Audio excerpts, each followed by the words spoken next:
طبعا كلنا ملاحظين في الفترة الأخيرة اللي السعودية بقت بتعمله والتغيير اللي حصل في كرة القدم كلها، والأندية السعودية بقت بتعمل صفقات مع أتقل وأشهر اللعيبة في العالم كله، وطبعا كل ده بأرقام فلكية. زي مثلا رياض محرز راح الأهلي السعودي ب 30 مليون يورو، وساديو ماني لاعب البايرن السابق راح النصر ب 30 مليون يورو، وكريم بنزيما راح الاتحاد، وطبعا مش هننسى الأسطورة بتاعتنا كريستيانو رونالدو اللي راح النصر ب 200 مليون دولار في السنة الواحدة. طبعا نادي الهلال مش هيسكت وهيحب ان هو يعلي عليهم كلهم في الصفقات، فحب ان هو يعمل صفقة مع ميسي، وفعلا كان في كلام على كده واتفاق، بس للاسف نادي انتر ميامي الامريكي خده بعروض مغرية شويتين. بس الهلال طبعا مش هيسكت، حاول ان هو يعمل صفقة مع كيليان امبابي، بس طبعا الصفقة ما نفعتش. راح الهلال بقى عمل صفقة مع مين؟ عمل صفقة مع نيمار ب 90 مليون يورو، وهو ده موضوع الفيديو بتاع النهارده.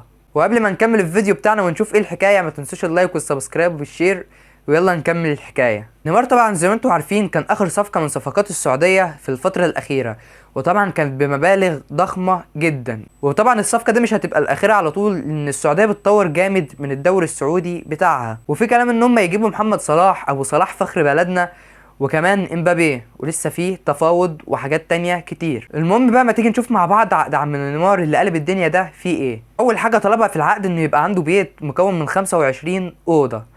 تاني حاجة ان يبقى فيه 5 خدامين في البيت يخدموه.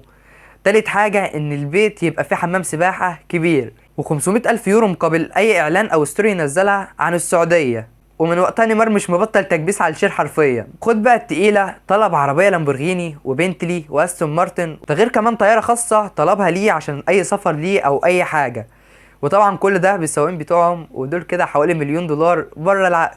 بس في حته كده معفنه نيمار عملها، ان هو لو خرج او قعد في مطعم او اي حاجه او اي اوردر عمله، الهلال هو اللي يحاسب عليه. يعني انت معاك الملايين دي كلها وجاي على التفاهات دي؟ ده حتى شوفوا اشرف حكيمي قال له هو ماشي. وتخيل يا صاحبي لو بتلعب ماتش على اللي يشيل او بلاي ستيشن او اي حاجه على اللي يشيل، لو خسرت بتبقى عامل ازاي؟ تعال اوريك رد فعل نيمار لما خسر مليون يورو على الهوا.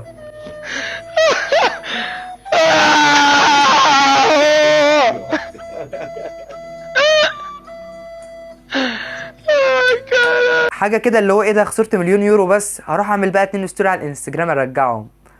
وعارفين طبعا ان اللعيبه اللي راحت السعوديه الفتره الاخيره كلهم بارقام مرعبه حرفيا. السعوديه كانت تقدر تعمل حاجات تانية كتير، بس في نفس الوقت خطوه حلوه انها تهتم بالدوري السعودي. وبكده الفيديو بتاعنا يكون خلص، وحبيت اعرفكم من الصفقات اللي حصلت بالارقام الضخمه دي، وكان معكم حسن الخولي. I'm here in Saudi Arabia. I am Hilali.